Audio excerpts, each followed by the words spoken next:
Live yet? Hello, everyone. Welcome to this week's episode of Hollywood Matrimony Live. Thank you so much for joining us. Check out our website, hollywoodmatrimony.com. You can find us on Facebook, Matrimony YouTube, Live. Thank you so much for joining us.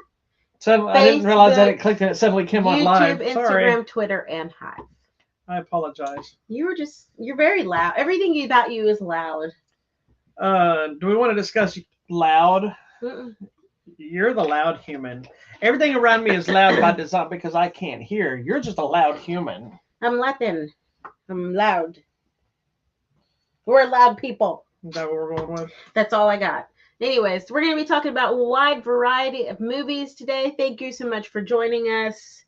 Where do you want to start, my love? Wherever you want. Because there is just a plethora. Look, I have a new Godzilla. I saw that. That's where we're going to start. Okay. Hey, baby Godzilla, clean your room. Kiss my buttocks. And then this hand does fly off and hit you. He hit me yesterday. Oh, it wasn't good. Ow! Did it hit you in the breast? It hit me in the breastises. Yes. And so you want the one that's like this big, right? The one I had when I was a child. It's about this big, about this wide. It's fish shoots too. Yeah, no. I do not want to get hit by that. There's this. The fish shoots. The tail comes off. These are the basically the wife and the baby of the bigger one. These are newer releases that I've gotten that are filling the void left by my childhood because I'm pretty sure my mom just sucked and gave it away. That's how my mom gave away she put it in the garage sale. All my Barbies, my Barbie dream house, and the car. My mom confused me, or not confused me. She Horrible. got me all excited because she goes, I think it's in the attic. I'm like, it is not in the attic. I would have known when this thing was years ago. Did you get up there and check? I haven't yet. Case? I guarantee it's not there, but I'll look. Just in case. You never know. Yeah. All right. Well, let's talk about some movies. What do you want to start with? Because as I was saying, there's a plethora and a wide variety. Where do you want to go? Wherever you want. You want to just go here? I don't care. Okay. Tell me about this movie. I did not get to watch this just yet. Okay. It's a new movie from Shout Studios. Shout. Called Showdown at the Grand. Why is it not Sherry? I don't know. Goodness. It stars Terrence Howard and Dolph Lundgren. That's him with the long hair and the glasses, in case you didn't recognize him. I did not recognize him. I wasn't sure what this movie really was. I didn't see the trailers. I didn't read much about it. I just, I like Dolph Lundgren, so I'd watch it. But I thought it was going to be a little cheese. Yeah. This movie's a blast. Is it? Yeah, so the premise of the movie is Terrence Howard, his character, runs this old theater called The Grand. Yeah. And it's kind of like our Texas theater, like an old cinema where they even have like an area that has like memorabilia.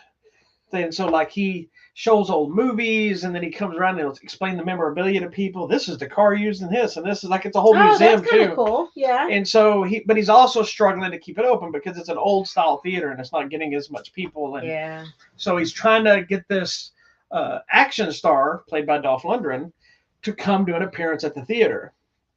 And periodically throughout the movie, they show clips of movies that this Dolph Lundgren's character has been in.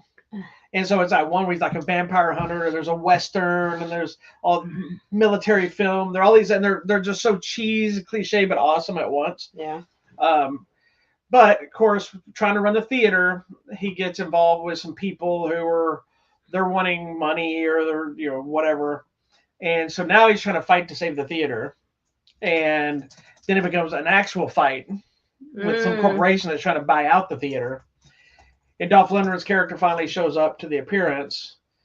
And he's, of course, like, I guess this is a spoiler, but it's not really. But he's not like the badass that you see on screen. He's just an actor, but he's also a little weird and quirky. Yeah. And so when he gets into the real action, he's kind of funny because he's not as badass as you think he's going to be. He even has a moment where he gets on the stage and he goes, oh, and he throws a kick and he's like, because he's playing this aging retired actor. It's funny. It's a little cheese. It's nostalgic. It's kind of a homage to just film, like people that love theaters and old movies. And Terrence Howard's character is really the star of the movie and his love and passion of just movies. And he can tell you all these different things about every movie. And so it's a fun little flick. It's a little cheese, it's silly. I mean, complete with a whole sword showdown between Terrence Howard and the lady in the white hat at the end of the movie. And, it's cliche from a lot of the old action type things and things like that. But I thought it was a good movie. I thought it was fun. Okay. I think you would like it. You'd be like, haha, I probably would. It's silly and goofy, but it's a great little movie. Okay. Sounds It's available now on demand digital, I'm assuming in limited release in some theaters too. Okay. From Shout Studios. Shout. Which is the official studios for Shout Factory. Hmm. They put out their own stuff now too. Nice. All right. You want to go to this one? Sure, whatever you say. All right. I like how this is going. Huh? I like how this is going. This is the new Netflix documentary, SLY, about Sylvester Stallone. It's on Netflix now. Not to be confused with the Arnold Schwarzenegger documentary on Correct. Netflix. And I'm just noticing I picked the Spanish Netflix logo. It says Netflix Película. So it's from Netflix Films. That's funny. Same thing. English, Spanish. It's all the same. Tell me. If you watch the Schwarzenegger documentary, it's essentially the same thing. Yeah. But in different context. Whereas this one, Schwarzenegger's, had multi layers of not only his life, but his politics, his movies, his culture, and all these different things. Where Stallone's is really more about his film career. Yeah. And not a lot of, we talk about his life and stuff, but it's really about how he made it in the business and how he's grown and what he's done. And so it's the same context, but different, but there's also an underlining thing of him moving on to new things, new places that I thought was an interesting angle. And it's because during the making of it, he's actually moving to a new house. So we think, I guess. Or it looks like we're being made to think that at least. Yeah, he's packing things up and kind of moving on to the next phase of his life and career, whatever that may be. I thought it was interesting that you pointed out, and then I was really kind of focused in on it, paying attention. In his office, he has the wall of every single movie he's ever done. How things connect, like how all the Rockies connect, and how all of the Rambos connect and the storylines. But I think even ideas of where he would go, like where the character would go in the future and where he really came from. And I just thought it was really interesting that for him, he's really a storyteller and a writer more than anything. That's where he finds his joy and passion, is telling these stories and making up the backstory and making the character be a full, well-rounded human, not just a person on a page. Yeah. Which I thought was so interesting. He's actually very smart. Well, and I think it's, if you grew up in the 80s and the time period of these action movies, it's kind of well known that Stallone and Schwarzenegger hated each other. There was that big rivalry. They always were trying to one up each other. They really didn't like each other back in the day. As they got older, they got together with Jackie Chan and Bruce Willis and Van Damme and all them, and they did the Hollywood. What was it? Planet Hollywood kind of became a big thing, which I think was kind of the start to the bridge of something new. And then Expendables kind of fully cemented, hey, we're not rivalries anymore. We're friends, and so it's interesting and ironic with this documentary and Schwarzenegger's that they're both in each other's documentaries, talking about the rivalry, but also their friendship. Yeah, now.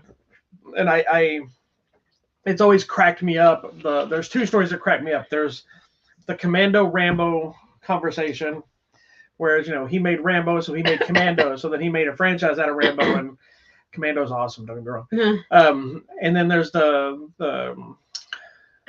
Stop or My Mom Will Shoot controversy, which was offered to Schwarzenegger. He acted like he was going to take it just to get Stallone to take it, knowing it was a bad movie. Stallone's told the story on talk shows before that he got tricked into making that movie with Estelle Getty and Stallone. It is not a good movie. It's funny though. It is, I guess. But anyway, no, it is interesting, and like I follow Stallone on Instagram and Schwarzenegger on Instagram. So a lot of little words of wisdom and just keep on punching stuff kind of translates into the movie, to the documentary about his life, and hearing a lot of the stuff. They didn't touch on his softcore porn thing that he did. Why would we? No, the reason I was kind of wanting to touch on that, not because I wanted to watch it, is I wanted to hear his thoughts and feelings on, it was more of a, I don't honestly know if it was showing actual sex or even had actual sex. I think so. But it was more of like those late night cable type movies. Like Skinamax. Yeah, where he was naked in. And he did Playgirl too. Yeah, that I remember. So I was kind of hoping they would touch on those things just to see what his mindset was. At the time. Like that first movie is because he was a struggling actor trying to make it. You know what? But when he did Playgirl, he was at the height of his career. We did that.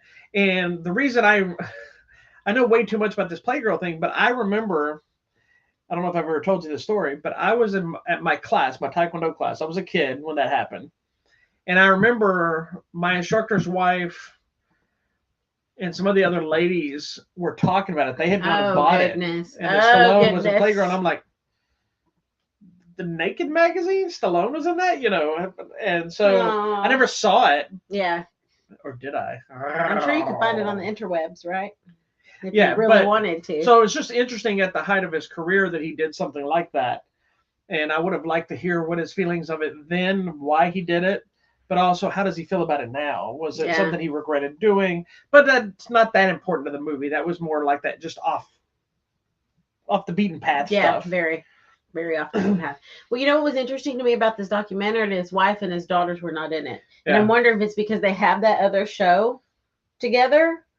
So we see a lot of them. They're not physically in it as far as interviews. They're in it through the story. Yeah. But I think it's because this was about his film career. This wasn't about his life. And I feel like we get so much. If you haven't seen the show, there's so much there. Like they talk about his life and career, and they've interviewed the uncle, and so there's a lot going on there. So we get a lot of their perspective in that show. So I think it's a good companion to this.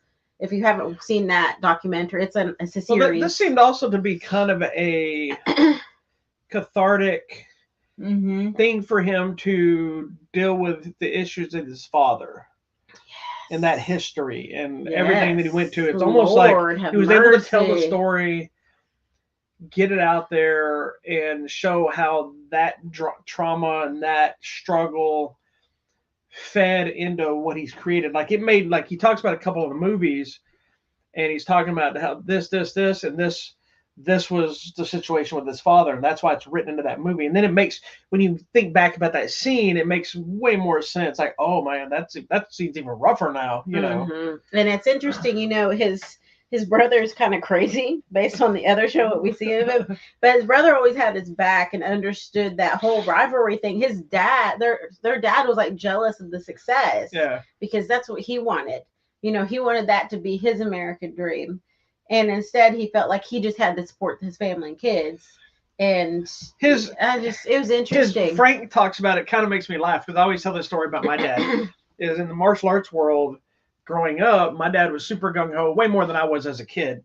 Was super gung-ho, and so it was always like, he got his black belt first. He was kind of on the board of the Federation. He was all this stuff. And it was always, I was always Lance's son. And as I got older and I started moving up through ranks and started doing bigger things and winning tournaments and doing all this different stuff, now where it sits is he's Bobby's dad. And it's that transitional acceptance. They don't look at him the same way they did before, because I've kind of passed what he did. I'm not saying I'm better than him. But you've just gotten to a different level of involvement. I'm beyond where he ended, and I kept pushing forward, and now I've the transition of the hierarchy. And there was a transitional period too of my dad not understanding that. He would still come in trying to be in charge, just like it was hard to separate father-son instructors in class. He would get on to me, be like, son, I'm like, I'm not your son in class. That's not how this works. So I had a lot of parallels. Listen to their discussion with their dads, and it's interesting. It's really interesting. But it's a great movie. It's a really good documentary. I would check it out. But I like him. And now I feel like I need to go on a marathon of just all of his movies, because I know there's stuff I've been telling you. So, and there's other things that before we move on from this, there's a couple other things that I was a little disappointed that he didn't touch on either. Some stuff, especially that's been more vocal lately, like his issues with the Rocky rights. But I know he probably don't want to put that out there because that could cause more problems as he's trying to do whatever. But also his complaints about Cobra, which is one of my favorite movies he did. Really? But he's unhappy with that movie. And he always wished he could go back and recut it. At one point, he wanted to do a sequel. There's been discussion of a TV series. There was all these different things. And I've heard a lot of times like he just isn't a fan of the way that film came out. I love that movie. Yeah. But that doesn't mean anything. It's not my vision. What are your favorite movies of his? Stallone? Yes. Cobra. Okay. Demolition Man. Mm-hmm. I wonder if you're gonna say the one I'm thinking. I like Rambo. Probably The original Rambo, or the new ones? I love the original Rambo, but I think Rambo 2, because that was more of the full-on Rambo we know now. Cray Rambo. Which is more of the street action movie and not genre. Yeah. And I do like Lockup.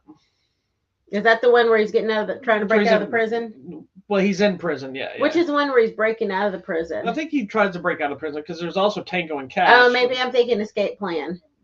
Escape Plan's to break out of prison with him and Arnold Schwarzenegger. That's the one I'm thinking. Yeah, Tango and Cash has him, but they're cops. They get in prison, they break out and stuff too. So, What are yours? I just had Rocky 4. Rocky 4, love it. Watch it all the time. Rhinestone, nobody likes that, but I love me some. I love Rhinestone. Rhinestone is hilarious. I watched Rhinestone all the time when I was a kid. I think I like a lot of his stuff now with him as an older aged actor, because I feel like we're really seeing like him be a character, not just him. Copland is another focusing on just being buff and like strong. But I do love Demolition Man, and I think I like the last Rambo where he goes to Mexico, because it just seems. I like that movie. Yeah, and how they build all the stuff. I love the Tulsa King show. That's great. It's a really good Copland, show. I think, is another one that's underrated, and they even talk about it in the movie, because that's one of the first movies that wasn't Stallone as the muscle hero. Mm-hmm. He's deaf, or partially deaf in it. He's kind of overweight. Of course, his overweight in that movie is normal size to most people. Yeah, it's more of a drama. It got him a chance to kind of flex his acting chops more. Yeah. So, anyways, not to be confused with his best performance, I think is Spy Kids 3. That is just bad. He's done something else, like an animated thing. He did Spy Kids 3. He's also in Guardians of the Galaxy. Yes, Guardians of the Galaxy 2 and 3. Nice. He has a small part. Got it. Over the Top. Over the Top is a great flick. It's a little stupid, but it's a great flick. A really good relationship about him and his son. Yeah, I mean, that's what it's a really little about. Stupid, but yeah. I love it. It's no Stop or My Mom Will Shoot. Anyways, that one where he's a mobster is horrible too. What is that movie called? Not Lucky. What's the name of that movie? It's like somebody's name, Max. No, it's not that new. It's old. Hold on, keep going. I'll tell you when I see it. Keep going. Daylight's good. Oh, Assassins. Daylight. I loved Daylight. That's true. Cliffhanger's good. Oscar. Yeah. Daylight. I remember watching Daylight, and I was freaking out in that movie because I'm like, oh my gosh, everybody's gonna drown. I remember that. Well, and it's funny too, is if you if you're our age and you had really stuck with movies, I don't know how much you noticed because you didn't stick with movies that deep as I did back then, but he was the top tier action star, and then all of a sudden he disappeared and didn't have a lot of big stuff coming out. They would come out there was some straight to video stuff. There's this one, it was some thriller that came out. I remember being shocked because it came straight to video, and then he would just kind of show up randomly in crap, Spy Kids, stuff like that. And he seemed to kind of be over, and then he did Rocky Balboa. Yeah. And that movie kind of pushed him up, and then he did, I believe it was that the one where he's like, you're not fast, you can't see out of this eye. Well, take that back. I don't remember if Rocky Balboa came before John Rambo or vice versa, or just Rambo or vice versa. So he did that one time period though. Yeah, because he kind of made the comeback, and so then he revisited one of the other characters, whichever order it is, and that kind of put him on the path to kind of a return, and that's when he did Escape Plan. He did that movie with Robert De Niro and Kevin Hart, the boxing movie. Yeah. And that was a big deal at the time because that was Raging Bull meets Rocky, and a lot of people, I remember making a big deal, Grudge Match, I think it was. A lot of people made a big deal about, oh my God, Stallone and De Niro in a movie together. They were in Copland together, so it's not like this was the first time. Yeah, people. And then he You know what I also liked about this documentary? We're probably talking too long about this, but he has such a large breadth of work. Is his relationship with Henry Winkler? How cute is that? Like they're actually cute little friends. Well, and Henry Winkler is the reason he has a career. Yeah. I mean, like wow. Henry Winkler is one of those guys that's nothing like what we know him from his classic character, the Fonz. But he seems to be the nicest human on the planet. Like he's really nice, and like there was one time he tells a story like Stallone's car broke down on the side. He's like, I'm in California on the side of the road, and he goes and picks him up. Yeah. You know, gives him a place to All stay. because they were in the movie Lords of Flatbush together. Yeah, way back in the 70s or something, Yeah. right? Lord have mercy. So yeah, I think Henry Winkler's responsible for just a lot of good mojo out there. So I want a documentary about him. You're just gonna hear a lot about his dyslexia because he talks about it all the time. The poor thing. Anyway, that and the Fonz never rode a motorcycle. That's right. Fun fact. There you go. All right, check it The out. Fonz did, but Henry Winkler Henry Winkler did not. His stunt double did a good job. Moving on. It's available now. SLY is available now on the Netflix. All right, what do you want to talk about? Whatever you want. You want to go in this order? I don't care, that's fine. It's a That's rando fine. order. It doesn't matter. All right.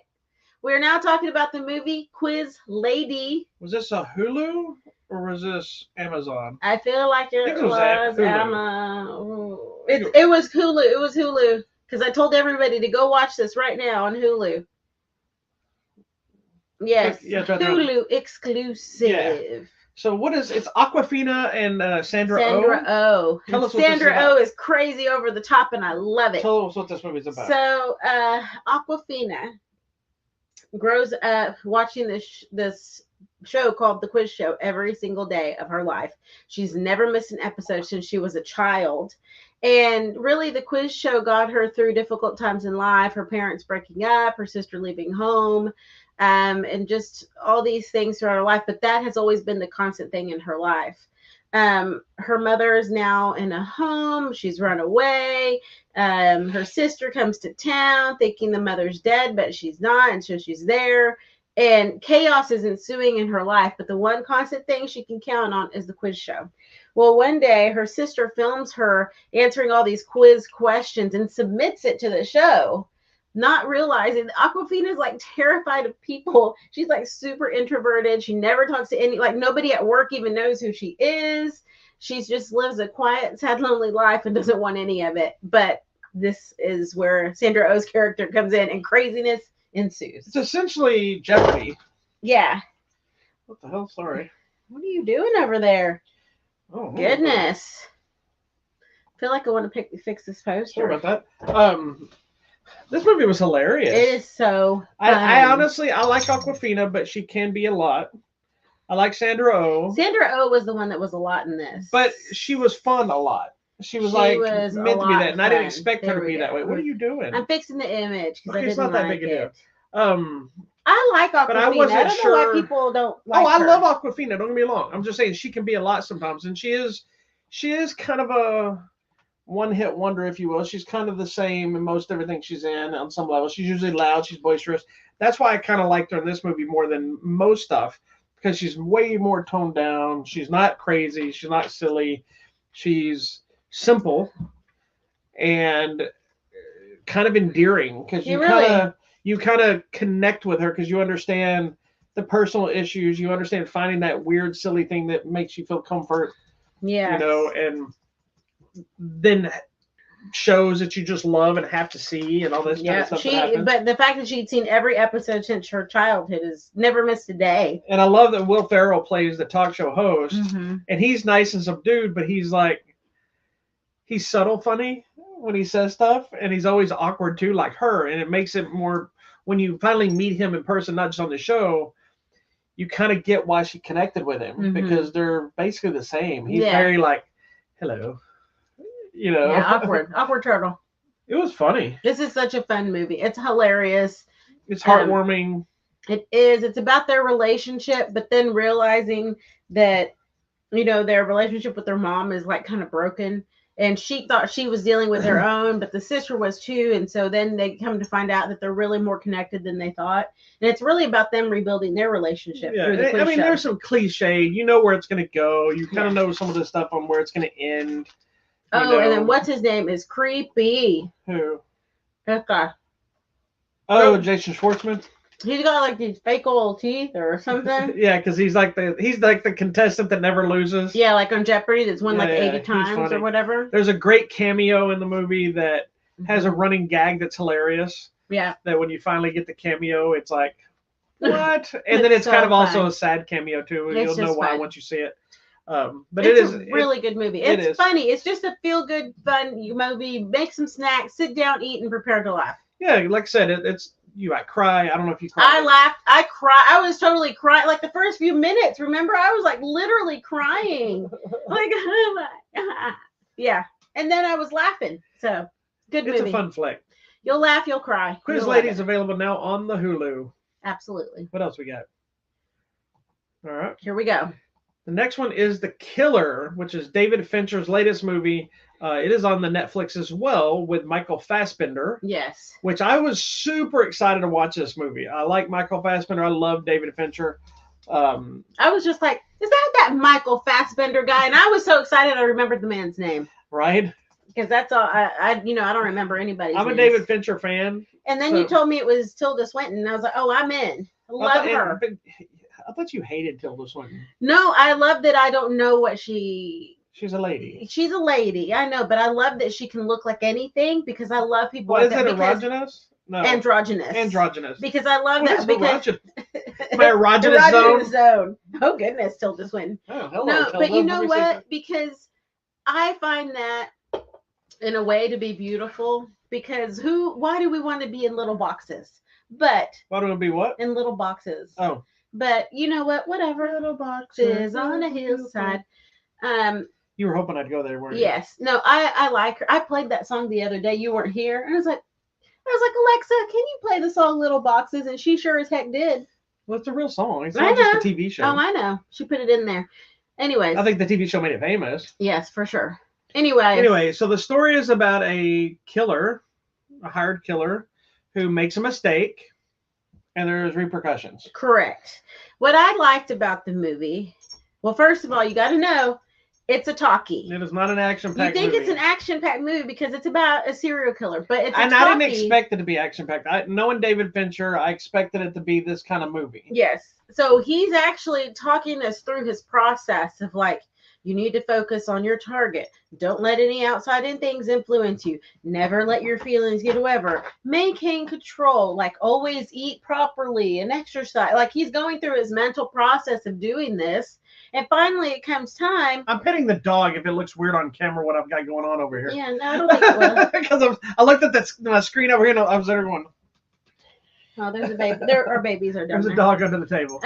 So I just thought it was interesting. And yeah, you know, he makes a little mistake and he's like, well, this is new.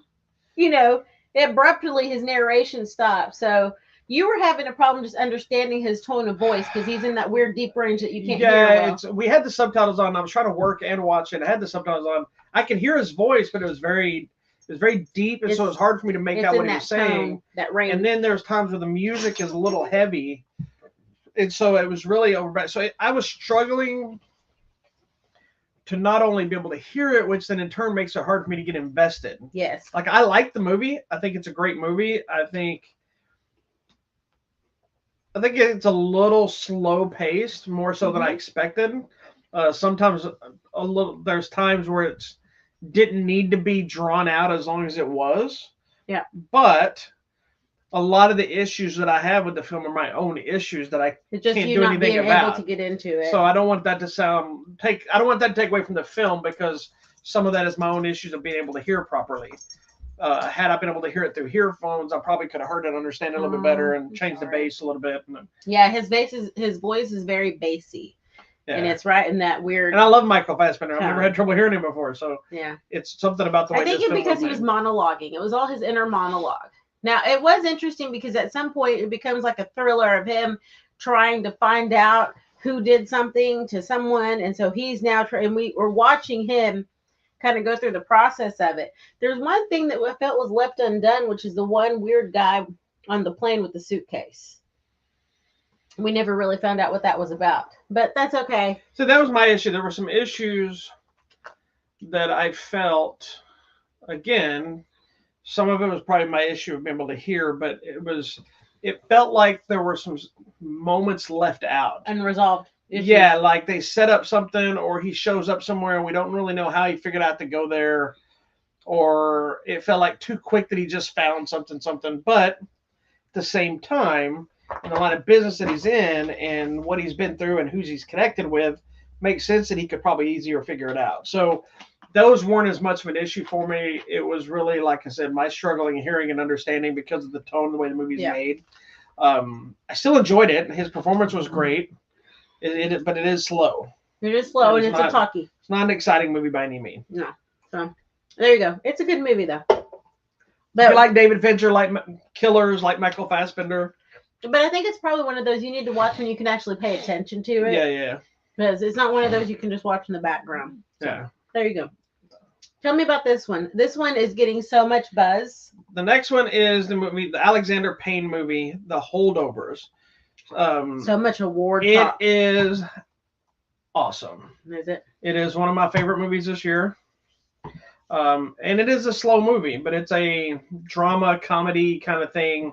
Alexander Payne, the director, is the same person that did like Nebraska, Downsizing, Election, Oh, okay. About Schmidt, The Descendant, Sideways, those kind of movies. So all movies that are always a lot of talking and Yes. heavy dialogue. This one's Paul Giamatti, which I love Paul Giamatti. Love. He also was the star of Sideways that Alexander Payne did. Sideways was kind of probably not his first thing, but his big start of Paul Giamatti when people started knowing who he was. Yeah. Was because I think he got nominated for an Oscar or something for that movie. Over here. Somebody did. So anyway, no, baby. Come around. No, baby. Come around No, this baby. way. It's also got Divine Joy Randolph in it. And it's got Dominic Sessa, this is his first film. Yeah. And That kid? yeah, this is his first film, and there's already been Oscar buzz about him too, in his first role. He annoyed the snot out of me in this movie, There you go. but I think it was There you go. Good kind job. of a credit to his performance. Is Because I he wanted to punch supposed this kid in the face. It was on my nerves. That's good. Then And he it did wasn't his until job. after the movie, like at first I just thought I hated this guy and his performance was trash. And I'm watching this movie and I'm like, oh my God. And then when he some of the stuff is resolved and some things changed, I get into the movie, I'm like, holy crap, that kid was just so good. I was annoyed by him. No, And it was that's supposed to be because he's good. an annoying kid. That means he did a good job. The premise of the movie is it's basically this New England prep school, and it's this professor, Paul Giamatti, who is basically has to be the remain on campus during the holiday break to babysit a group of students that have nowhere to go. They can't go home Yeah. or whatever. She Divine. Divine Joy Randolph. She is like the head of the cafeteria. Mm. And if I remember correctly, spoiler, her son had been lost a son in Vietnam. That's kind of the time period we're in. Okay. And so she's dealing with her own loss from the holidays and this and that. Paul Giamatti's just grumpy and everybody annoys him kind of thing. And he's very much by the book and by the rules. So it's like there's moments where he talks to like the head professor or the dean, excuse me, and they're wanting to pass somebody because they give a lot of money to the building or to the fund. And he's like, well, I'm sorry, he failed his test. Yikes. I thought we're supposed to give him a proper education. I thought we're holding to the rules. And so all these kids are prep schools. They're all annoying kids that have money. And so initially it's a group of them, but then through different events, it ends up just being these three. And so he's trying to connect with this kid who's been thrown out of numerous schools and trying to figure his own way out. He's got his own personal issues with his family. So it's really a thing about these three characters trying to find their place in the world while trying to find their place with each other. Yeah. And this time, of stuck in this school by themselves. It is amazing. All the performances. Paul Giamatti's excellent. He has it was so good. Paul Giamatti has a crazy eye in this movie that I didn't notice for a little while. And then I'm watching like, why is his eye looking over there? Like, what is is his eyes moving around? I was like jacked up. It's like I'm talking like this, and I'm like, I don't think Paul Giamatti has a wacky eye like that. Now I'm wondering, does he have a wacky eye like that? And they've been CGI in his eye for years. And so ironically, like after I saw this movie, the series finale of Billions was on with Paul Giamatti. So now I'm all watching the series finale, but all I'm doing is looking at his eyes to see if he's looking around the corner, and his eyes didn't move. I'm like, so now I'm like, is it the movie? Is this movie doing it, or is he's got it in his contract? CGI my eye straight, but there's a moment in the film that it's actually touches base on it. Oh, okay. And so it becomes a thing, obviously part of the story, because they're having a conversation and the kid goes, which one do I look at? and it becomes You a look in the heartwarming middle. moment later in the movie about, where he kind of comes out and he goes, and he's like, you look at this one. And it's kind of a connection moment. That's such a throwaway scene. It's not a spoiler, but it starts off as almost like insulting. I don't know how to deal with your face kind of thing, to I'm respecting you. I'm going to tell you what you want to look at. Yeah. And it's a lot of those moments, but it's heavy at times. It's funny. It's kind of mundane, like life. And I loved it. It's so good. I'm glad. It's getting a lot. It's one of those that I want to watch again. As slow as it is. Yeah, as slow as it is, I want to watch it again. I so hope Paul Giamatti gets nominated for an Academy Award for this, because I think he deserves it. And it is, like I said, for sure going to be on my top 10 of the year. Do you think it'll stay top 10? It will stay on the top 10. Wow. Okay. It will for sure be in my top 10 over a lot of the other things on there that will get bumped off first. All right. Well, good. I'm glad. I loved it. And I went into it with very low expectations because I just cared about Paul Giamatti, but I look at the trailers. I'm like, this movie looks interesting, but I think it's going to bore the snot out of me. But at least there's Paul Giamatti. That was my idea going in. I came out of it going, did y'all see this movie? I was in there. Like, y'all need to go see this movie. You were sitting next to me. Did you see this movie? The person, not you, but somebody else there was like, did y'all just watch this movie? I don't think a person came out of that screening that didn't love it. Wow.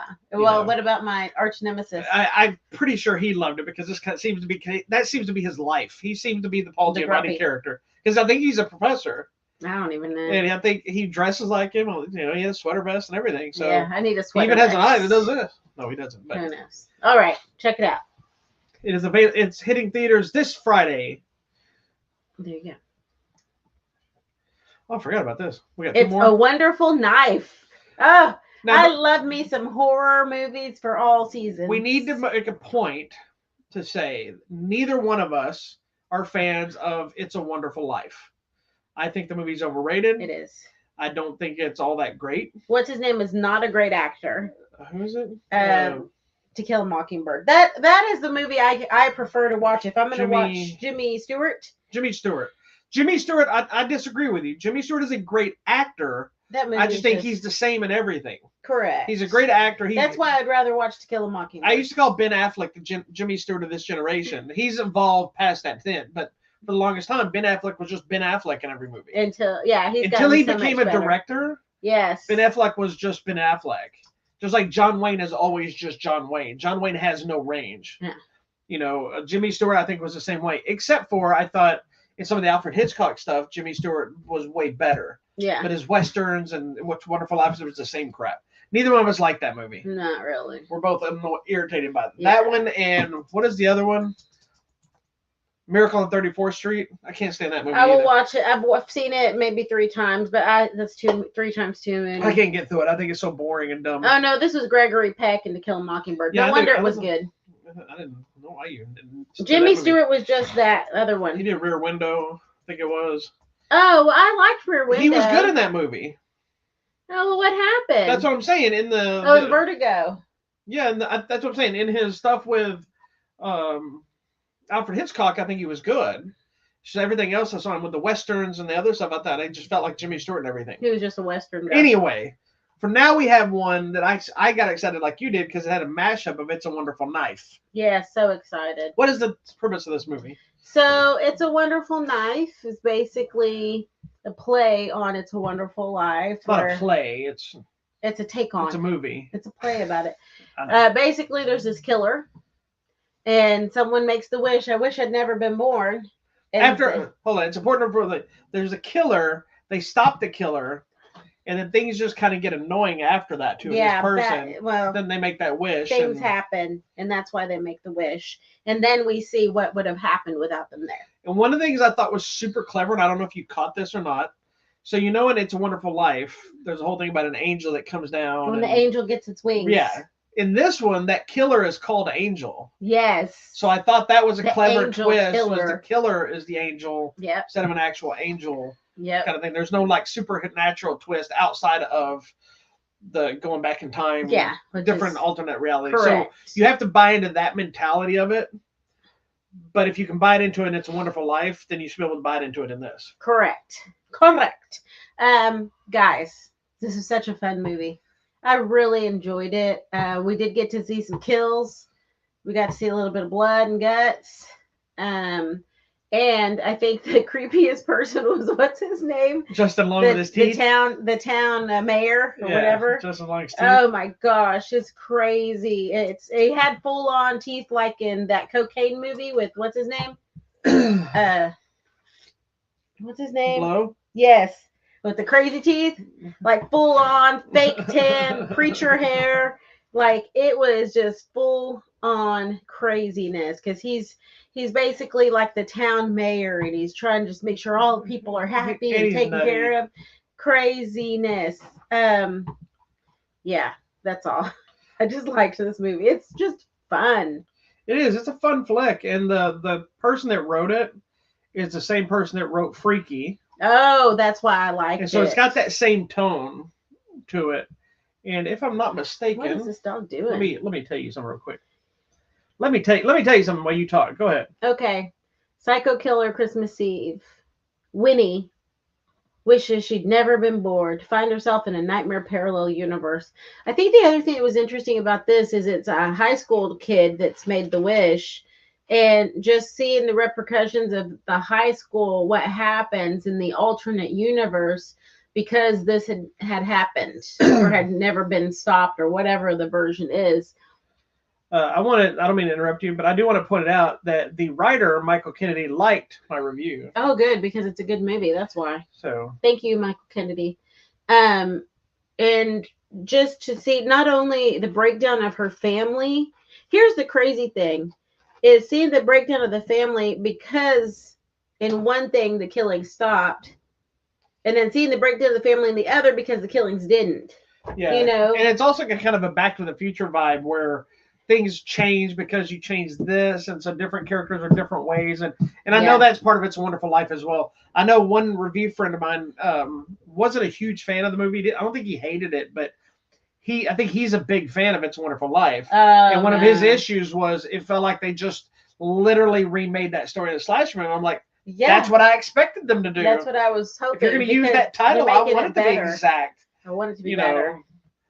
And it is better. It's much better. No batching to him, but just I think he was expecting something a little different, something more with that story. But I mean, I think it is more because I think it's exploring, like I said, the breakdown of family for two different reasons, but the breakdown's the same. I think it's also exploring the level that you don't get in Wonderful Life of like young adults and teens and what can happen because of outside stress. Maybe in that other movie we just it's him going to work and the little girl wishing on the angel, and angel gets its wings. I mean, I'll watch it one more time. It's horrible. Okay, you'll watch it by yourself. But Miracle on 34th Street's better if I had to pick. I don't like either one of them.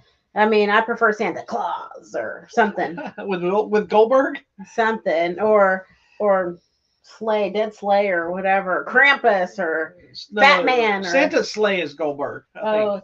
Fat Man, the new Santa, that last Santa, Violent Night. Good. I mean, there's so many. I'm excited for better. Christmas to get her because we can start watching some of those. There's so many better Christmas movies. And I'm gonna watch Christmas Story and the Christmas Story. Now I hear noises outside. Okay. I don't know if it's the gunshots that people are reporting. Oh. Anyways, we clearly live in the hood.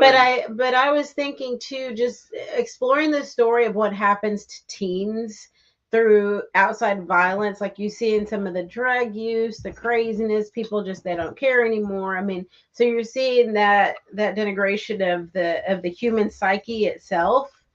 So I thought it was a really interesting movie. Or you can forget all the subtext and just go for a good slasher film. Yeah. I mean, however you want to look at it. I was hoping to get a little more creative and stuff with the kills, but it was fine. I had a blast. I mean, there was a good one. That first one was really good. There's some good ones in there. My whole thing when I watch any kind of slash thing, I'm always just hoping for some really creative, memorable kills. Yeah. That's probably one of my biggest issues here was they weren't bad by any means. They were just kind of generic on most cases, but it's still. But I mean, at least it's wrapped in a movie that works. It's rated R, so we do get some blood and guts. It's wrapped in a movie that's fun. Kind of Scream meets Back to the Future meets It's a Wonderful Life. Yeah. So totally. Yeah. I like that we've kind of got this trend lately of some of these fun we had the other one that was the same kind of tone, but not the holiday. Totally Killer. Yes, where she Which goes was back Back in to the time. Future, Yeah, and that was so- very cool too. So I like it. And I think that's one of the things you and I have talked about recently as I'm going through my horror movie marathon is horror movies aren't just slashers anymore. It's not just the guy with the chainsaw, although that's a really good movie. There's so much more subtext and meaning, and people are using horror Well, to that's what tell they're referring really to. good, deep stories. That's what they're referring to, elevated horror. Yeah, now, so- like the Babadook and all those things that are getting into the deeper tones. And like I told you the other day, randomly in the car, I'm rethinking Hereditary. It's one of those that I don't like I love that the movie. ending, but now going back and watching it and knowing what's going to happen, it's like now I can see little hints of things throughout, and it really is a deep story about loss and about loss of someone you really love and loss of someone that you should have loved but you really didn't, and how you reconcile those two things, and then suddenly crazy satanic people. But I mean, I like the movie. I don't know. it's fun. Okay, this Moving dog's coming back up. All right, here. It's a Wonderful Knife is in theaters now. Excuse me, I'm having to share I my don't know if it's small on digital or space whatnot, but with a dog. it's not a Hulu It says movie. coming soon, releasing in December. Hold on, I'll It's take- currently in theaters. Yeah, but I'm just saying, I don't know if it's already on digital yet. It says December. I mean, I think it's just theaters. Yeah, I think it's just it'll be theaters on the right line now. in December. All right, moving on. What's All our right, last one? next is The that last the one last is the big one? movie this weekend that didn't make near as much money That as wasn't everybody as expected. big as we thought. But It is The Marvels, the sequel to Captain Marvel / addition sequel to WandaVision and Miss Marvel, all mashed up into one big movie, mhm. which I think was a smart plan because of the backlash they got over Captain Marvel when it came out, mostly because men and white men and crazy people. But I understand some of the argument. I don't think Captain Marvel was great. It's probably my least favorite of the Marvel movies, next to Eternals. But at the same time, I think it's a good movie. I don't hate it. Just like Eternals, I don't hate the movie. I just think it's.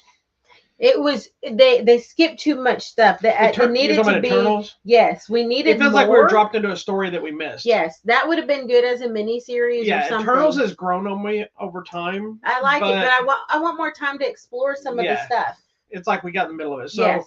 the upside and the downside of the Marvels is the Marvels does kind of necessitate that you need to have seen Miss Marvel, You have to see need it. to have seen WandaVision, and you need to see Captain Marvel, and you need to have seen the Endgame, and all that stuff, because it's all connected to the bigger universe.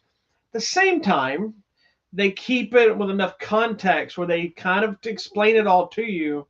So if you haven't watched any of these You shows, get enough snips. you can see it. This is probably as close, outside of maybe Black Panther, as close to a movie that, despite connected at so many levels, feels like a standalone movie. Kind of like Guardians of the Galaxy as well. I forgot about that one. Yeah. Whereas it seems like it's connected, but it's its own universe. This does, obviously, by bringing them all together, does connect to a lot of things, but it still felt like a movie alone. Yeah. So me personally, I really enjoyed the Marvels. I think my favorite is Kamala Khan. She steals this movie. Also, I'm not racist against brown people, and I'm not sexist against women leads. So what do you think? But she does. You know what? She brings so much heart. And you were saying people were citing how Brie Larson's character and Ms. Marvel was like, it's very stoic. Captain Marvel, sorry, like there's no emotion. So then she shows emotion in this, and people are ragging on that too. It's like, here's the thing: is a lot of people are just already against Brie Larson. There was some stuff. What happened with her that we don't like her? Well, because she was the Room, right? That was her first. Yes. Well, that was thing. when she got the Academy. I think nominated for that, but she had done 21 Jump Street. She had become kind of a favorite. They cast her, and then I think their stoic personality and whatever, people didn't like it. And I think there was a lot of people just mad they were making a Captain Marvel movie, period. I was mad about Captain Marvel's existence because I knew it means Adam Warlock was not going to be the person that should have been the powerful one in the Thanos saga. I didn't care. I don't like Captain Marvel man version or woman version. I'm just not a fan of the character. I didn't give a crap, but I was the same way with Guardians of the Galaxy. That was not the Guardians of the Galaxy I was a fan of, that group. I was not a Thor fan. Yeah. I was not a Black Widow fan. These are not characters that I liked. And most of them I've enjoyed. I Yeah. like Captain Marvel in the movies. The movie itself, Captain Marvel, was fun. I had a blast with this movie. It was a lot of fun. Um, It is. I'm not a fan of Photon either, which is Monica Rambeau's character, which we don't ever hear in the movie, but that's the character's name. It's Photon. Yeah. And for as much as I like this movie, I think it's another one also that would benefit from more time. If we had had it as a miniseries. Yes, I think this and- movie should have and brought been. it- okay. All right. I think it's a very fun movie. The villain is weak. But that's par for the course to Marvel. A lot of their villains are kind of weak. The story is very fragmented. It's a little all over the place. Part of that's a short runtime. It seems like we jump to stuff or we skip past a few things to get to the bigger thing. Mm-hmm. And I do agree with you. I think had it been like a Marvel 6 to 8 episode series, Yeah. it could have fleshed out some things. Yeah. It's Fun fact: yes. the lady that plays the villain Yes. is engaged, Engaged. and I don't know if they've already had the baby or not, but was pregnant with the child of, are you ready for it? Mr. Tom Hiddleston, who plays Loki. Oh, really? So, oh, that's I cool. believe they are the first official couple that are out of in, this. both in the Marvel Universe. I don't know if that's, That's true or not. cool, But they are, in fact, together or were together or whatever. Huh. I don't know about So it's that. ironically, too, we got the finale of Loki and the Marvels opening. So they're... Yeah, and what's her name? No, that's the other one. It's Zawe... Zeno, this one? No. It's No, that's the mom. Zawe Ashton. Zawe. there. Yeah, Zawe her. Ashton. That's right. Darben. She wasn't a great villain. She played it fine. She was okay. The problem with the villain, it was a very one-note villain. She wasn't really a villain. She was really more about trying to get revenge on something that... She served a good purpose for Captain Marvel to have to deal with mistakes and ramifications of something she's done. Yeah. Which then humanizes Captain Marvel, which we hadn't really gotten to see Correct. outside of her struggles in the first movie. Yeah. That being said, I didn't feel like anything really felt dangerous. She never felt like a real threat to me. But That's not good. she was fun. This movie hinges on these three. It's really about their relationship. Yes. And I feel like it's really too about Rambo.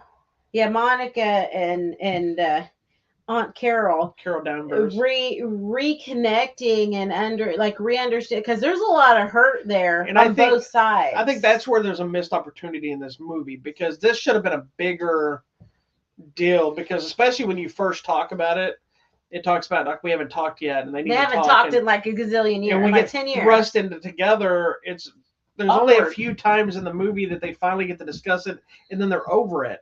And I get why they get over it kind of fast, because there was a connection, but there's a deeper, more emotional relationship to deal with. It would have been nice to see. Yeah. But Well, and I think that's where Kamala comes in, because she's the age in between that she didn't get to see. Yeah, Really. Exactly. That's right. Where they didn't get to see each other. But also, Kamala responds like a normal human would respond, as opposed to Captain Marvel. He's just there. But like that one moment where she goes and hugs her, I'm like crying. And it's just a hug, but it meant so much. Yeah. And then she's like, come and hug, because that's what people do. And that's what humans she's do. very much like the Tom Holland innocence when he first showed up in Spider-Man. Sweet. I love Where this everything style. was about being excited, about being a kid, being a teenager. Where she's like, I'm Kamala. Oh, are we supposed to use our code names? And she's like, I'm sorry I'm not wearing my mask. You know. It's so funny. There was that one thing where we still got to figure out what happened with her clothes. Well, yeah, We gotta watch it there's one more a time. moment where there's an outfit I think change there's a that we blooper. think that we both were like, wait a minute, that doesn't make any sense. So Not we happy. might have missed it.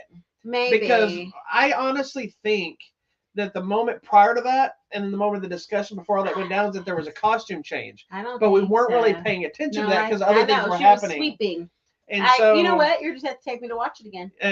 We'll wait till it comes on. But I did have a blast with the movie. I think it's getting unwarranted hate Yeah. because some of the reviews and stuff I listened to beforehand were very much, this is the worst Marvel movie ever No, it's made. not. This movie is just, it's not good. Everybody has praised the trifecta here of these ladies. Yes. Even most of them praised her, but they did say the other two ladies stole the show. This is probably the worst Marvel movie ever made. They're talking about the cinematic universe. Fantastic Four. No, yeah. Any of the Fantastic Fours. Nick Fury, Agent of S.H.I.E.L.D. is pretty bad. The 1979 Captain America. That movie is awesome. Thank you very much. Ooh, what's Man Thing? Man Thing, yeah, that wasn't very good. The 2005 movie. The 1990 Captain America? That movie's awesome, too. Directed by the late, great Albert Pyun. Why do people hate Ghost Rider? I don't know. The two Ghost Rider movies, I like them. Okay, this one. That's a TV show. Okay. Morbius. I didn't hate Morbius either. Oh, Elektra. This is better than Elektra. Elektra is a horrible movie, but I think Jennifer Garner is good as Elektra in that movie. I hated her in Daredevil, but I think she's good in Elektra, even though it's a horrible movie. She did a good job. And the Fantastic Four movie in 2015, I liked that movie. Nobody else did. Although, that movie forgot what movie it was when the finale got there. It so was there like, you go. Because it was kind of worst movie. It was kind of science horror, and it was pretty intriguing. Yeah. And then somebody went, weird. "Oh crap, we're making a comic book movie. Let's do the ending." And then it was just anyway. Back to this. If you want to talk about worst Marvel movies, there you go. This was a good movie. This movie I thought it is a little silly. I don't think it's as far as Love and Thunder silly. Yeah. But I think it's trying to create personality for the relationship. And I think, like you said, if we have a Tom Holland type super Spider-Man beginner character, that's where Kamala is. So we got to bring it into the middle level of her. You know, the other two have very serious dialogue and serious story, and there's some serious pain there. Now, there is a silly sub-story with the Flurkin. I love the Flurkin. It was so dumb. I didn't like the Flurkin stuff, but I didn't like the Flurkin in the first movie. I like the Flurkin. But it's fun. It's not something that I was just like, this movie sucks, it's ruined because of the Flurkin. It's just, it was interesting in the first movie when they reveal it, and you're like, oh, goodness. But then it was kind of played out in this next one. But with all the goofiness and the silliness of the aliens and the different things you see, like there's even a musical number which annoyed me, but I was okay with it because of the context, and it doesn't last very long. Yeah. It's a very small number, which it doesn't feel in place in the movie because it's so out there. But that's one of those things that would have benefited from a longer setup. But to have the argument about this makes no sense, go watch every Guardians of the Galaxy movie. And they have nothing but a series of weird aliens, weird worlds, like Guardians of the Galaxy 3 when they're on that prison world and it's people in those big fat flesh-looking suits with Nathan Fillion and everybody. Yeah, so it's like, that was weird. I can buy into all the goofy and the silliness of the aliens and the different worlds and all this stuff because why not? We bought into so much other crap. Yeah. Anyway, you're okay with a raccoon with a rifle, but I think my favorite person too is Kamala's mom. Yes, her family are getting a lot of praise for this movie too. Good. They're hilarious. Zenobia Schifrin. I didn't realize she's the mom from Big Sick. Yeah. She's been in a ton of stuff. That's why I love her. That's such a fun movie too. I just love her. And here's the other thing I think people too, I feel like people are just haters about the whole Miss Marvel and her family. They are, very much and them being Indian or Pakistani or, us exploring. That to me was so interesting because I'm learning about other people's heritage and history. And other people are just like, brown people. Well, they were smart too because I'm going to give you a spoiler if you didn't watch the Miss Marvel series. This isn't about this movie. What is wrong with you? They did something in the comics more recently that kind of connects to what they did with the TV show. And I don't know if they planned it that way on purpose. I'm assuming they probably did. Or if the movie did it and they said, hey, there's a good way to bridge the gap to make this work. And then the comics decided to go with it. Because one of the arguments, and I want to see if you catch this, but one of the arguments that somebody said as a plot hole was that how does Kamala use her powers without her gauntlet? Or bangle, which I will say I was very annoyed with hearing the word bangle so many times because it has a major plot point to the story. But you remember at the end, at one point in the movie, she doesn't have her bangle, but she still uses her powers.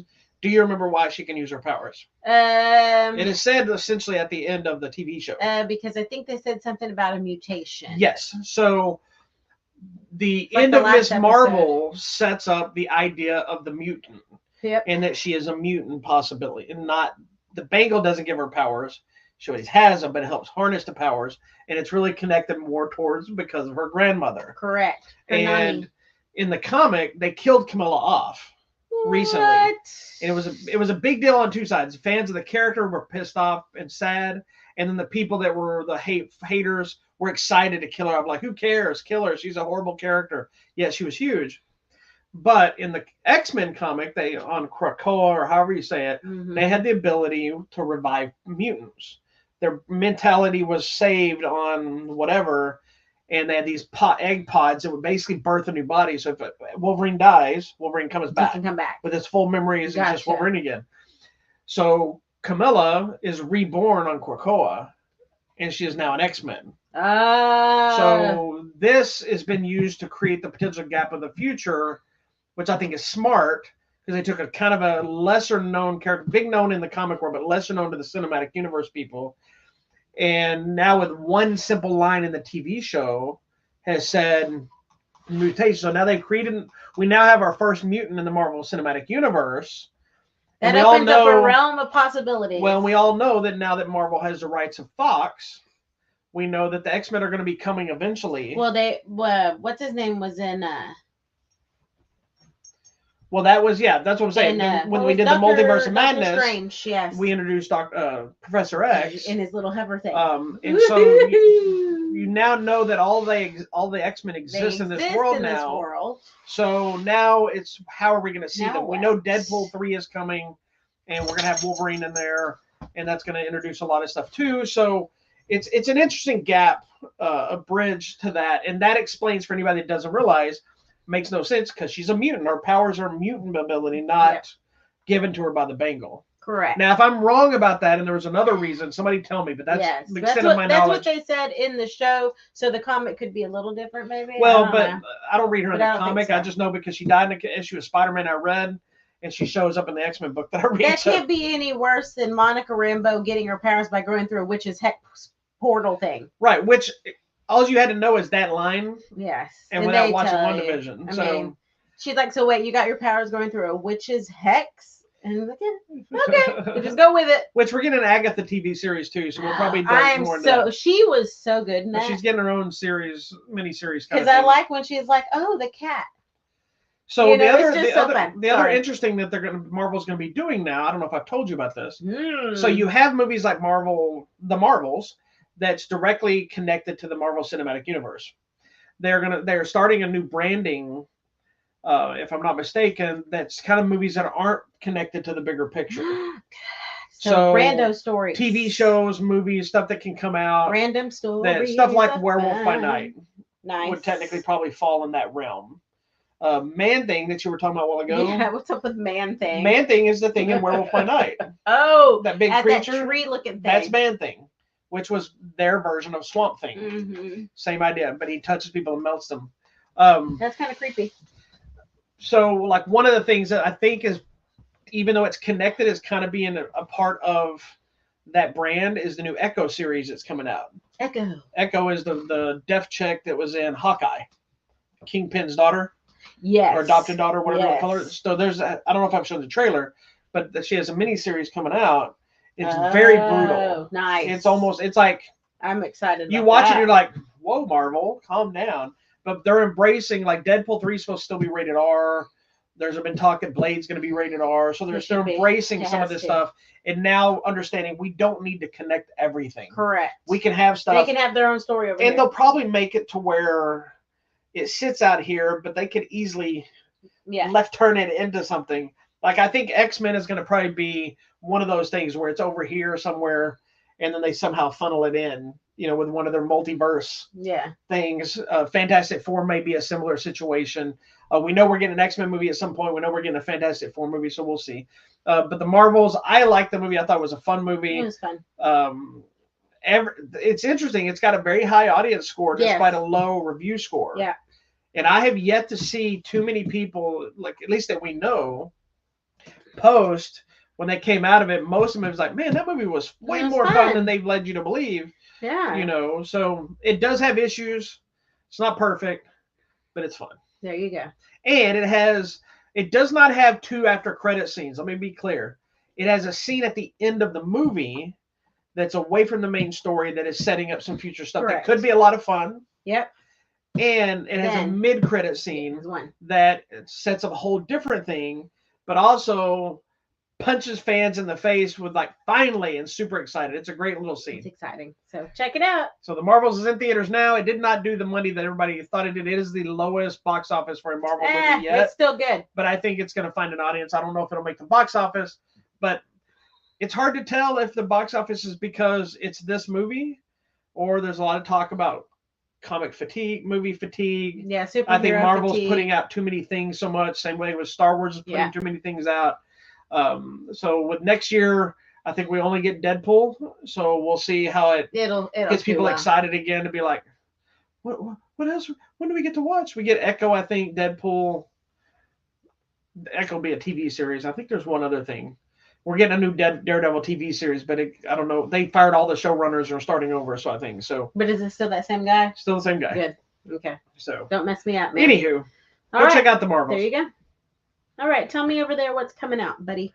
It's not a huge week. The movie Color Out of Space, which is a Nicolas Cage movie, is getting a 4K treatment, which is actually a great flick if you haven't seen it. The Equalizer 3 is coming out. Good movie. If you haven't seen that. Really good. The Nun 2 is coming out, Blu-ray and DVD and 4K. Justified City Primeval Season 1, which was the new reboot continuation of the series Justified with Timothy Oliphant. Right. Is he in this or no? Yeah. It takes place after the original series, so it's just a new series. It was really good. Duel, which is I believe a Steven Spielberg movie from back in the day, it's based about a guy being chased by a big diesel stuff. It's a great flick. It's kind of cheese. Yes, yeah. I loved this movie. It's an old I remember it, and it's kind of scary. And I think O.J. Simpson's in it too. Oh, I remember watching this with my dad, and I was like, he's gonna run him over. Yeah. I want to watch that. So it's getting the 4K treatment. Rudy, the 30th anniversary Steelbook 4K edition is coming out. Terms of Endearment is part of the Paramount Presents release. Sympathy for the Devil, which is one I really want to watch. It's what's his name? Joel Kinnaman from played RoboCop and some other stuff. But it's him and Nicolas Cage. Oh wow. And then Desperation Road, which is Mel Gibson and who else? Make it bigger, baby, so you can see. Garrett Hedlund and Willa Fitzgerald. Garrett Hedlund's the guy from. Why don't you just make it bigger? He's from Tron, but he's also he was the guy in Tulsa King that ran the bar. Oh yeah. I like him. He's good. It's him and Mel Gibson, so that's pretty much the big stuff. What else is coming? There's something else. Hold on, let me scroll down a little bit. No, those are the big ones. 2 Days in the Valley is getting a special edition. I love that movie. 2 Days in the Valley didn't get enough love. Anyway, do you even remember 2 Days in the Valley? I don't, because it didn't get enough love. That was a movie with Charlize Theron before anybody knew Charlize. Well, she was Theron because nobody knew who she was then. Okay, she's Theron. She's sexy in that movie too. All right. Good God, man. Coming out on the line or at the theater tomorrow, Monday the 11th, there's a movie called Wicked Evil coming out to video demand and digital. It's this group of gay robbers. They rob something and then they go hide out in the countryside. But then something evil's out there because you never go out into the Irish countryside alone. Duh. That's in that like Werewolf in Paris or whatever. You go out in the countryside. Don't do that. Before you continue, I want to tell you, see if you remember this or not. So 2 Days in the Valley, it stars Danny Aiello, Jeff Daniels, Terry Hatcher, James Spader, Eric Stoltz, and Charlize Theron. You don't remember that? We'll have to watch it. Oh, it's also got Michael Jai White, but it doesn't matter. Anyway, keep I'm going. excited about this coming out tomorrow on Hulu as a new documentary, The Lady Bird Diaries. It's using her personal audio diary tapes to tell the story of her life and what was happening in the White House. Coming out on Tuesday, video demand and digital, Your Lucky Day. It's a dispute over a winning lottery ticket that turns deadly. I want that next one. And we're going to be watching this, I'm sure. Monsternado. It's a tornado, but filled with prehistoric monsters that have come out of the Bermuda Triangle. That makes no sense. This one looks really interesting. It's a new horror movie coming out on the line. It's called Winter Tide. It's this lady who's in an isolated city battling a plague of depression that transforms people into zombie-like people. And she's figured out that she can transform herself through, I guess, astral projection to an alternate dimension. Did you say Where- through asshole projection? Astral Oh. projection. I don't know if that was like you bend over your butthole and it puts a sign on the wall. Where she's able to live and fight off the illness, but she doesn't know she's going to be able to make it through this long winter doing that. Interesting. No idea. There's the Netflix documentary. I thought this came out. Oh, maybe it came out to theaters, but it's finally coming to Netflix. The documentary Stutz. It's the therapist Phil Stutz and his interactions with Jonah Hill, his patient. So we'll be seeing that. Coming out on Wednesday on Netflix, Stamped from the Beginning. It's a new documentary based on the exploration and history of racism in America. Watch that True life story. unless you're a racist. Coming out on Thursday on Netflix. I'm being offensive today. Best Christmas Ever, starring Heather Graham. And it's these people, old college friends, meet for Christmas. Jason Biggs, where's he been? Yeah, I don't know. Who knows? Nope. Coming out on Friday at the theater, the new Hunger Games movie, The Ballad of Songbirds and Snakes. We're gonna watch it. I've recently watched all the Hunger Games. I'm ready to go. The one you want to see, the new one in theaters, Thanksgiving. Yeah. It's a horror movie. From Eli Roth, based on the trailer he did on the Grindhouse movie. Which is random. So what I want to do is I want to watch the Grindhouse trailer first. Okay. And then go watch the movie because he did not rematch the trailer. Okay. What he did is he said, and I'll tell you again next week. Inspiration? No. He said that it's almost like they're remaking the movie Thanksgiving that exists in that original trailer. But he did both. Well, it's a crazed killer dressed as a pilgrim that's making his own Thanksgiving out of the inhabitants of a small town. And we don't get enough Thanksgiving horror movies. Where is one? There's that one we saw last time with the pilgrim guy. It's called Pilgrim. Oh. I believe Eli Roth produced that one as well. There's some more. I believe. We're gonna watch all the Thanksgiving horror films. We'll bring them to you. Also coming out in theaters, Trolls Band Together. This is the new Trolls movie, the third installment, and Poppy and Branch are back, and so are the Backstreet Boys. NSYNC. Yeah, is that what Timberlake was in? I have no idea. Yeah, he was in NSYNC. I don't know. Okay, well they're all back together. Just think. A movie about cartoon trolls brought NSYNC back together with an all-new single and an all-new tour. There you go, NSYNC. Also coming out in theaters, Next Goal Wins. This looks hilarious. It is a drama, comedy, fun movie from Taika Waititi. Yes. And it looks hilarious. It's the story of the national football team of the Samoan Islands, and they are horrible, and that's what the movie's about. In case you didn't know, Taika Waititi is from New Zealand. Oh, okay, so he's from the islands. Yeah. He's also the voice of, because he directed Thor Ragnarok and Thor God Love and Thunder. Mm-hmm. He's that brick guy. Yeah, that's funny. And he was Hitler in Jojo Rabbit. He directed. Okay, I'm excited about this next one. It's coming to Apple TV Plus. Oh, is that this week? Monarch, Legacy of Monsters, the new series about Godzilla and the Titans and all the monsters. So does that mean we need to do a marathon? We need to go back and watch all the Monarch, for sure. Anything that has the Monarch stuff. I mean, Godzilla, King of Monsters, Kong Skull Island. We love Godzilla. And Godzilla versus Kong. Yeah, the 4 movies we got to watch. Coming to Disney Plus on Friday, a movie called Dashing Through the Snow. It's a police detective in New York City who's struggling with his son, and the only one that can save the relationship is Santa Claus.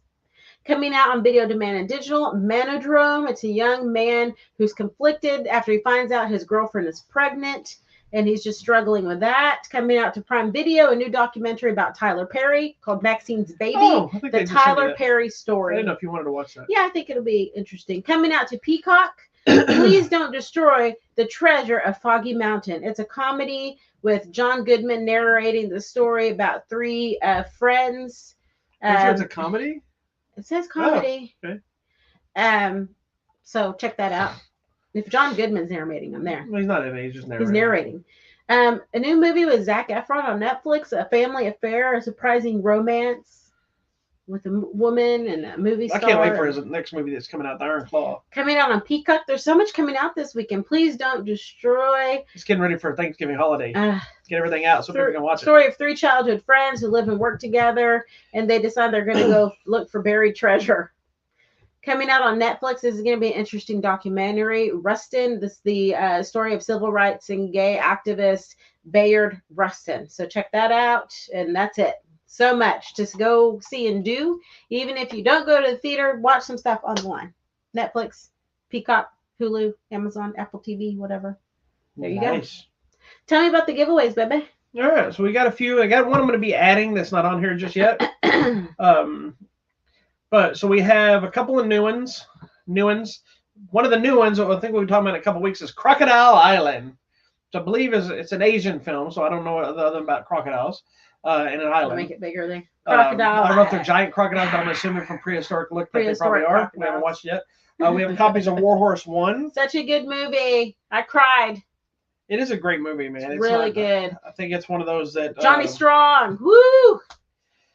Didn't he see our review and he was nice about it or something? Was it him or the? I don't remember now. I thought so. But I interviewed him and he was a great guy. He's nice. He's also, if you don't know who Johnny Strong is, he was from the very first. He's been in a lot of stuff, but he was in the very first Fast and the Furious movie. And he's the one actor that's never come back to the franchise. So, anyway, then we also have Jackie Chan's movie Ride On. And I'm in the middle of a full-on Jackie Chan fest because this movie got me though. Jackie Chan Collection Volume 2, which is out through Shout Factory. Shout! So I'm making my way through those, a bunch of old classic ones. Then Bloodthirst, which we won't say anything else about that right now.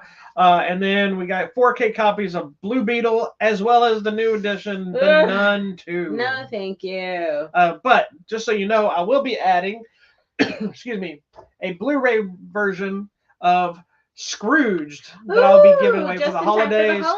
So if you want a good copy of Scrooged, I only got one copy. Let me get rid of this lady staring at my face. It's going to go up, and it'll probably be replacing Warhorse 1.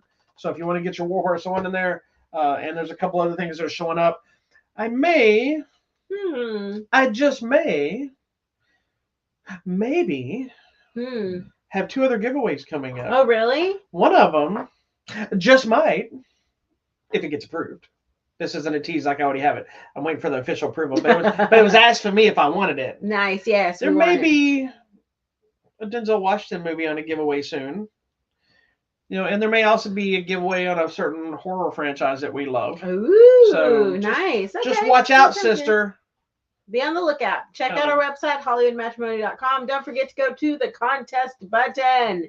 That's where all the free stuff is. That's right. Anything else, baby? I think that's it. There are new episodes. The second half season of Goosebumps is now on Disney Plus. That show is so good. And then also the Santa Clauses season 2 has officially kicked off. So I'm so excited. I believe the first 2 episodes are on the Disney Plus. Love it. Thank you so much for watching this week's episode of Hollywood Matrimony Live. Check out our website, HollywoodMatrimony.com. Go find us on Facebook, YouTube, Instagram, Twitter, and Hive. Peace out, dogs. Peace be with you. Bye, friends.